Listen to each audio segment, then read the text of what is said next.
Welcome to our mental wellness program. This is Dr. Marty Lerman, and we have a lot of information I want to share with you today that deals with things that are happening right now, specifically about the coronavirus, and not so much the medical information, but more about the emotional stuff that seems to be taking an enormous toll on people's sense of balance and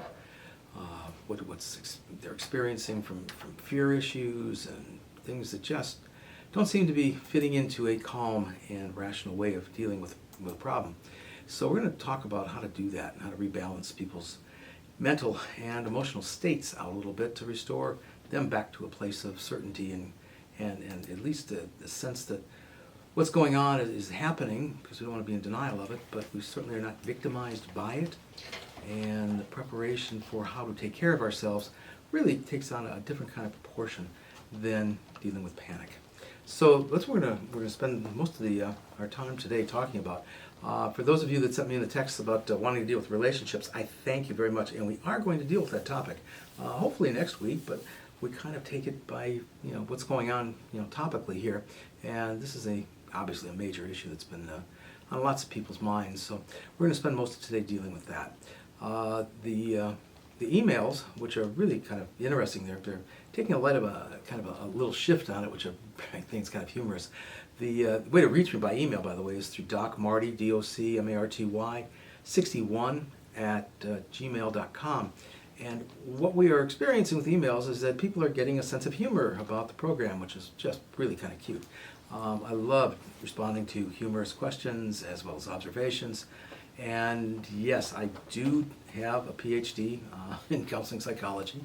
One of the people was questioning whether or not I was just flying by the seat of my pants because I knew something, or just flying by the seat of my pants because I knew nothing and was just throwing out opinions.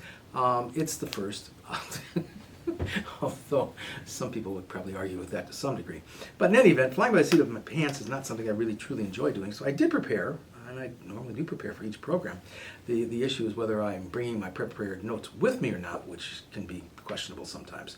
But in any event, I do have notes, so we are going to not fly by the seat of our pants. We are actually going to keep this kind of referenced into a semi-logical, rational kind of way of experiencing what we're experiencing right now because of the scare to our health.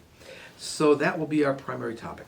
The email that came in specifically about that, because I know we talked about it last week, was besides washing hands a lot and staying away from people that are coughing and sneezing, what else can we do? Well, there are some specific things that we can do that deal with stress management. There are some things we can do that just understand what kind of experiences we are going through, because there's different levels of how we respond to negative information, and not all of them are stressing things. We can go through the kind of a list from a hierarchy standpoint, and I'm going to spend time doing that so that everybody has that information. And as you're going through your day, should you find yourself kind of elevating up into that hierarchy, which puts you more and more into a danger kind of category because of the stress that does begin to work on you, we're going to actually play some games with this and see if we can get it to a point where you're able to take from this program a specific tool that'll help you kind of manage things, and hopefully also help you manage interactions you may be having with children, with partners, with adult children, with parents, anybody that you're coming in contact with that may be presenting themselves in a way that shows that they are overstressing or just not handling the situation very well. So that's our theme for today. And we're going to take a couple of breaks. One of them is coming up relatively soon. But I do want to start with the information about the virus as we are understanding it now. And keep in mind, the program is going out Monday morning.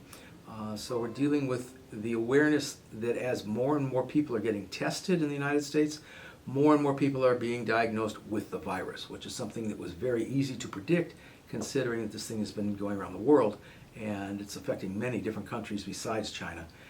And to think that we were going to somehow be immune from that reality really was very naive, and I think kind of a message that should not have gone out. Unfortunately, it did go out, and we're now having to pull that back in because we are getting deaths as a result of this thing now, and it is a legitimate concern that we're having. So as of now, the latest toll that I've seen is that there's about 100,000 people in the United States that have now been diagnosed. And as more tests become more available, we're going to get more and more reports of this. There are also fatalities that are beginning to show up. The age group that seems to be affecting the most are folks over the age of 65 that have pre-existing medical conditions because their immune systems are already weakened either from bouts with the flu or other kinds of illnesses they may have contracted that their bodies were still recovering from. And because as we age, we tend to have a slower response rate to our immune system, getting back to a normal state to fight off all kinds of germs and viruses and bacteria and toxins and all that other stuff that can do damage to our bodies. This is the group of population that seems to be most affected by the current coronavirus. So I want to be able to put this into a perspective, though, for people, because the issue is that getting this thing does not condemn you to dying. It's not like some of the old, illnesses that went around, 150, 200 years ago, where getting it was like the death. It is not that at all. We're talking about people, less than 2% of the people who actually contracted are having problems surviving it. And I'm not going to minimize that because that is an outrageous number, considering that we have 100,000 confirmed cases, that 1 or 2% of that could be over 1,000 people dying from it. And we're not done diagnosing it. Once our Center for Disease Control has finally gotten the shackles taken off of it by the federal government to be able to actually go out and get the testing units circulated out, it would stand to reason we'll have far more people diagnosed with the problem. So with that said, what I'd like to do is to actually put out an understanding of how to use a tool, which is referred to as a hierarchy of stress. And what it involves is the awareness, which is the first part of this thing, that there's something that is not okay. That can be an internal state where you just don't feel good. It could be an external state where your senses are telling you, or hearing or seeing, smelling, tasting, any of the sensories can actually trigger off this reaction, that something is not correct, something's out of balance, something's out of whack, and you're reacting to it.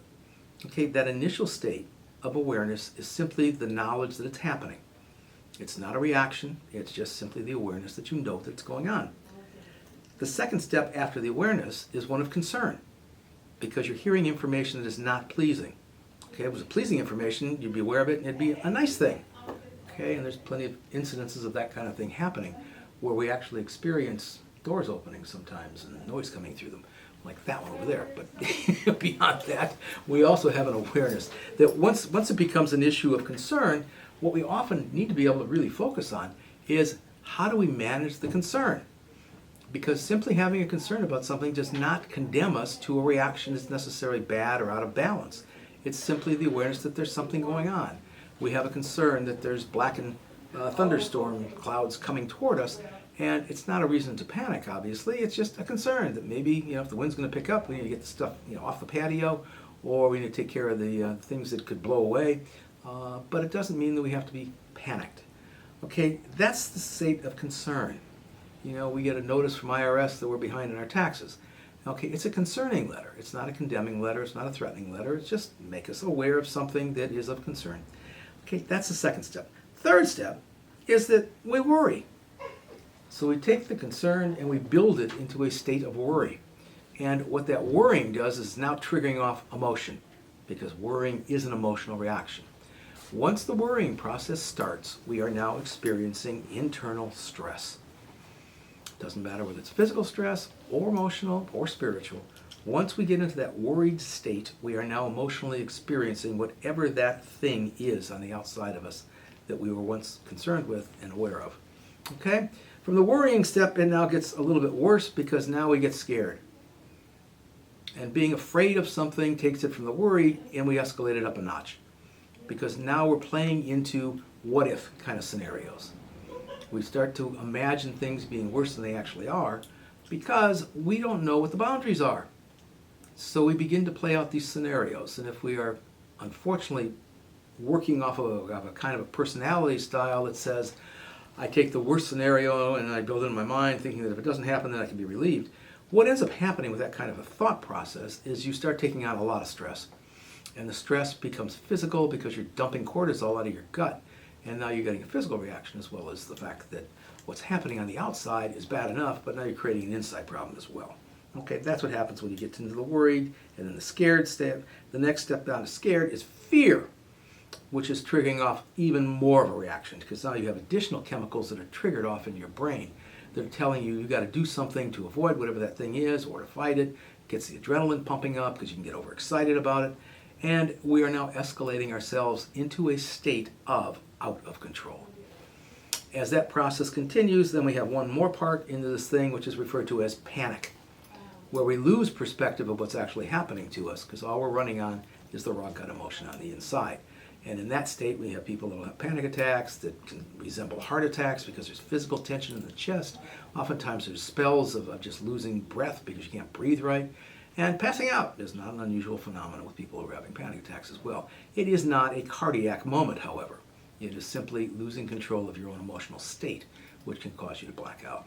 But what we're going to do is take a break, and when we come back, we're going to break down each one of these things and start putting in the positive offsets so that you can start to negate out these things as they begin to escalate and hopefully back them down to de-escalating it so that the awareness state remains your only focal point, and being concerned is just a way of adapting and making precautions work.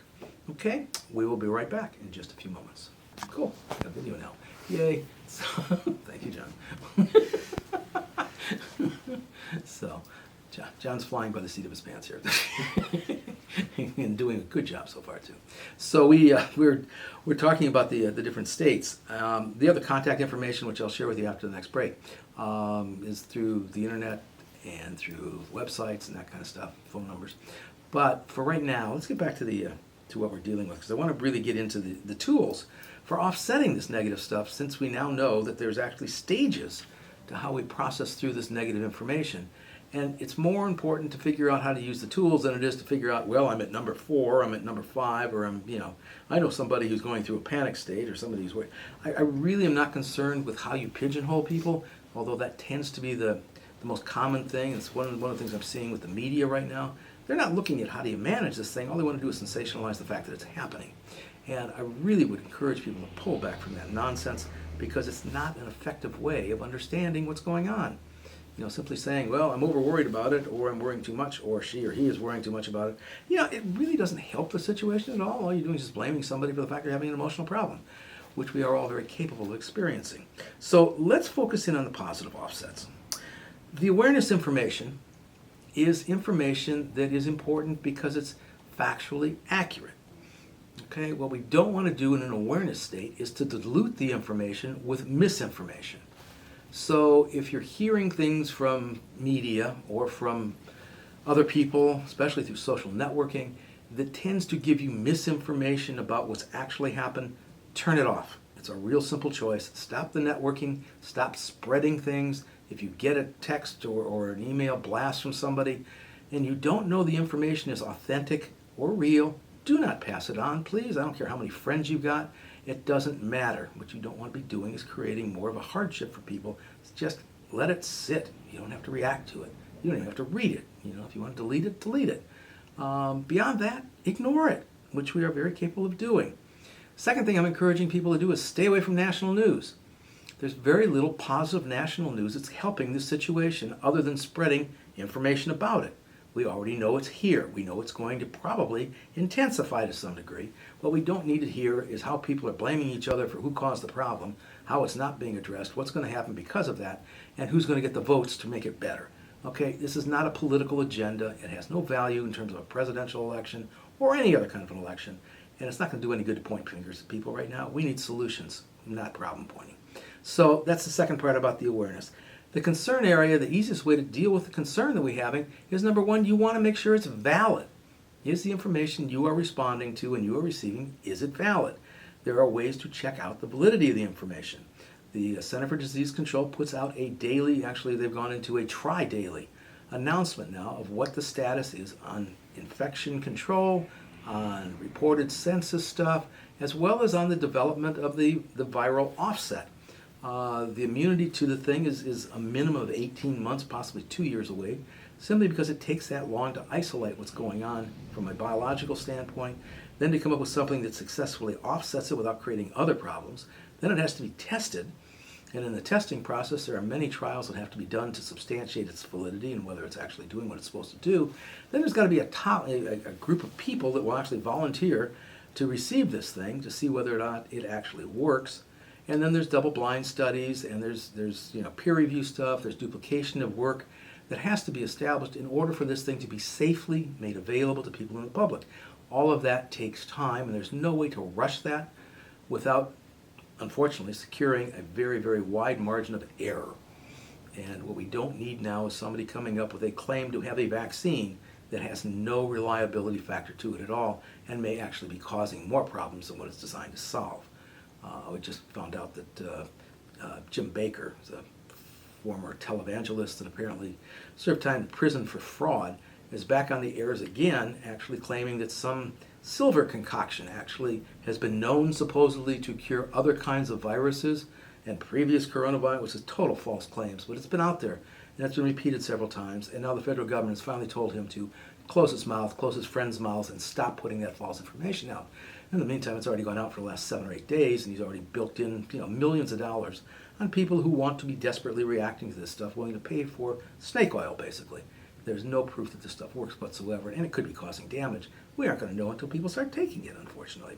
So we want to be careful about this stuff. We want to validate what the concern is before we react to it, and that is the easiest way to manage it. So the tool for the concern is to find reliable, actual, factual information.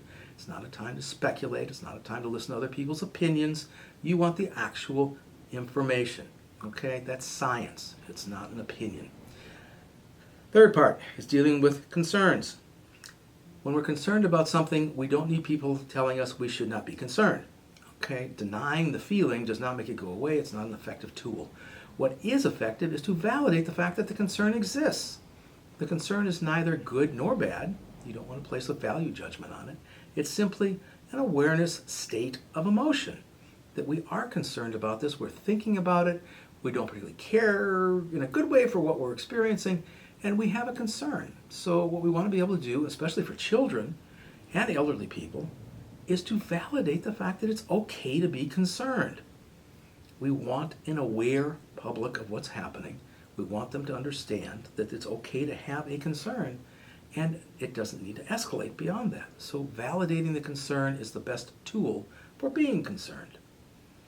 Moving into the worried state, again, what we don't want people doing is telling other people they shouldn't be worried, because that denial of what they're experiencing does not work to turn it off.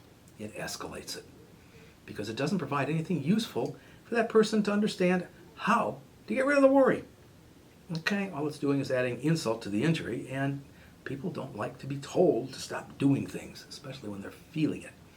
So the best way to offset the worry is to relax. And I know that sounds overly simplistic, but it's true. You cannot be worried and relaxed at the same time. The brain won't process it that way, nor will the body. If you're real tense, you can relax because your muscles can't get tense and relax at the same time. And because the brain likes to be relaxed far more than it likes to be tense, it will relax. So you end up being able to neutralize the worrying because the tension that connects to it can actually be appeased.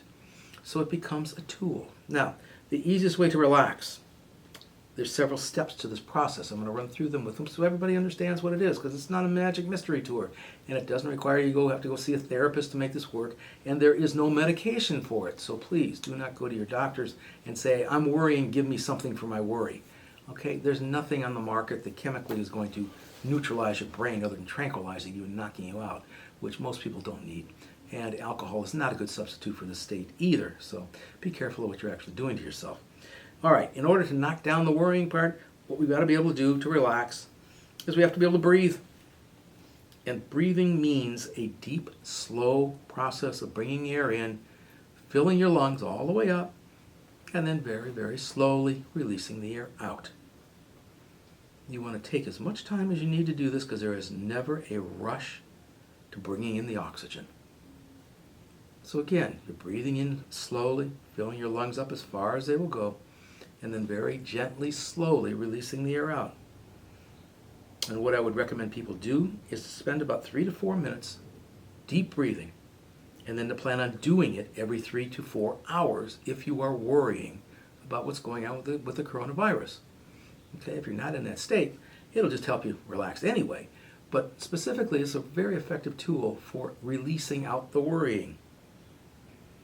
Now, As we move into the next part of being scared, we're going to offset that by breathing and adding another component to it. The component is actually instructing your brain to do something as you're breathing. Because the feeling of being scared takes on a message of bad outcome. Okay, whether it's yourself or your children, or one guy sent an email wanting to know whether or not his German Shepherds were at risk of catching the virus. And I told him, I wasn't a vet, but I tend to think probably not. Although his German Shepherds, if he's as close to them as he was telling me, are probably reacting to his stress.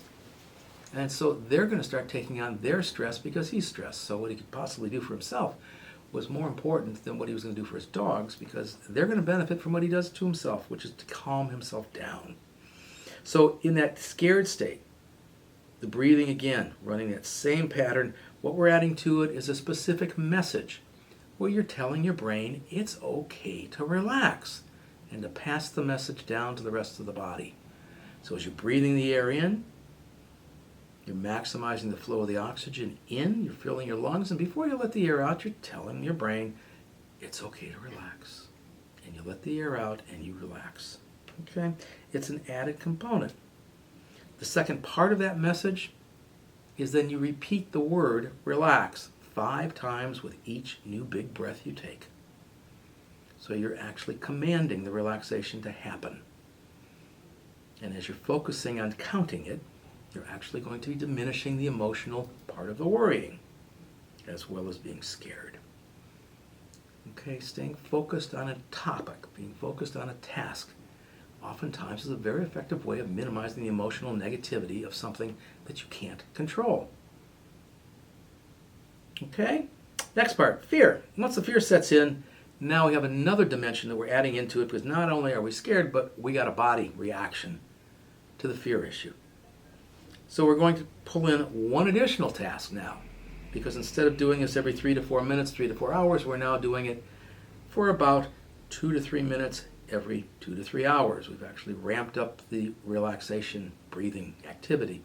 We're telling the mind to relax, we're telling the brain to pass on the information to the body to relax, and we're using the word relax 5 times. And in addition to all of that, we're also going to give ourselves another message, that we don't have to do anything except breathe.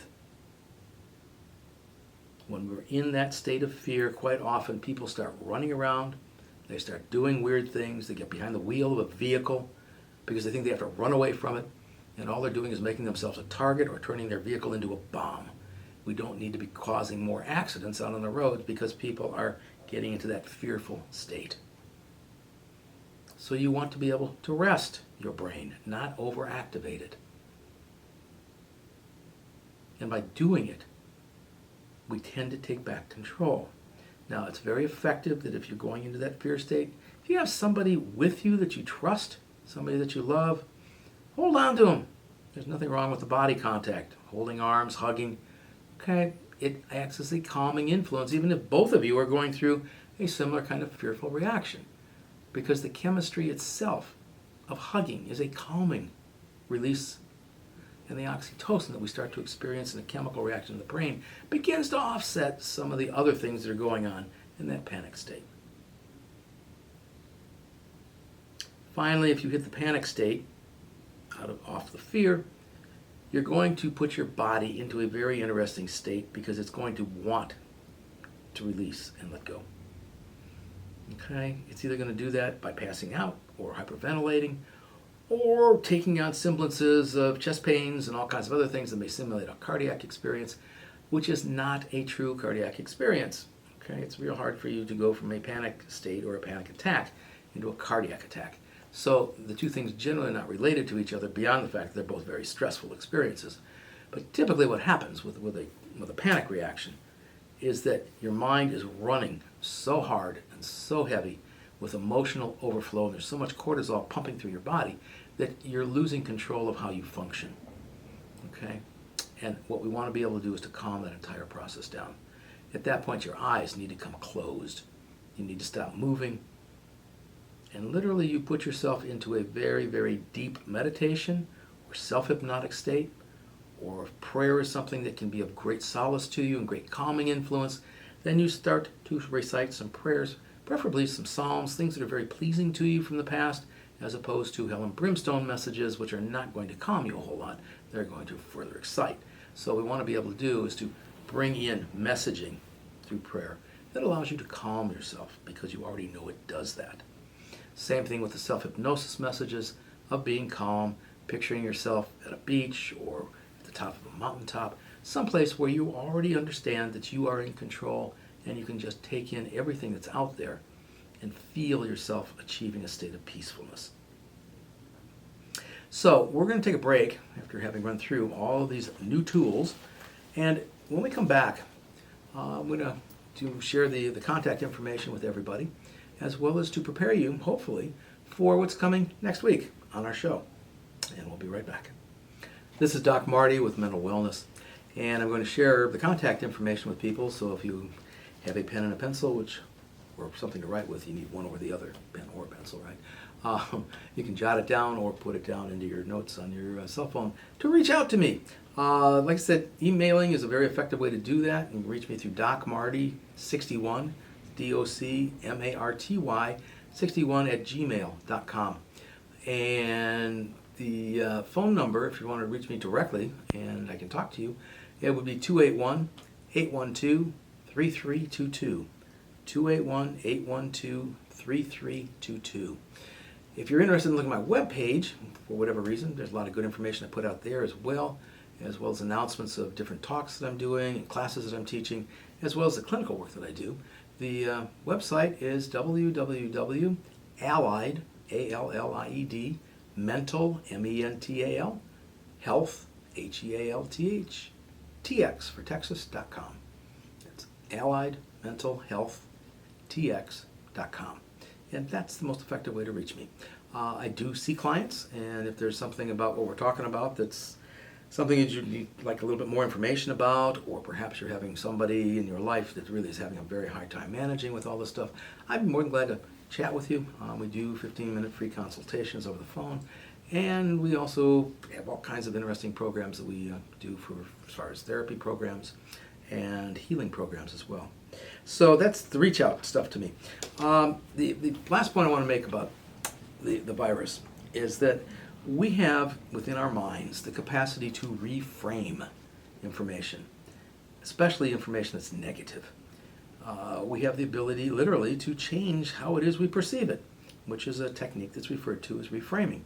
When you change the frame of anything, if you imagine yourself having a picture, a photograph of somebody on the wall or on your dresser, and you want to make it even more important to you, change the frame around it, and you can often do that. You can also diminish the importance by changing frames. What we want to be able to do in this kind of a situation, though, is not looking at a picture, but what we're looking at is the reaction.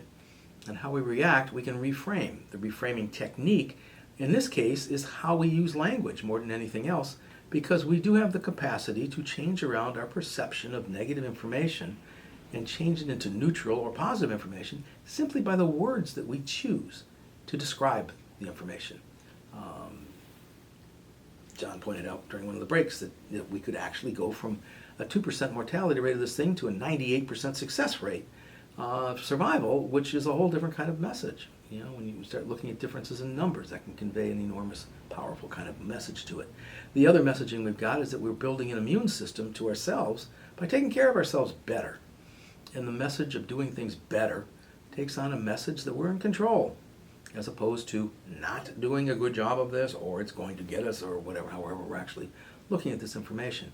So what we want to be able to do is to create the wording that best suits what we want to see happen. So we create the expectation through our vocabulary. And that takes a thought, which means we don't just blurt out things as we're experiencing them. We actually think about the message we're going to send out.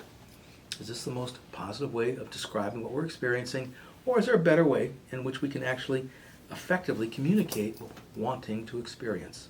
So as we go through the process of doing it, what we find is that people become more thoughtful, they become more focused and present, so that their messaging takes on a meaningful state and not simply reflecting an emotional negative. So that's pretty much going to take care of our show for right now. And again, if you have any follow-up kind of questions, feel free to email me. We will talk more about this should the need present itself, as well as to move into the issue of relationships. So until next time, and also if you want to catch the program or pass the program on to other people, we are going to replay the program. We do it every week. This will go on Wednesday at 9 o'clock in the evening. No, that's not correct. Wednesday will be at noon, and then Saturday it'll go at noon again and at 9 o'clock in the evening. So Wednesday at noon, and then Saturday noon and 9 in the evening.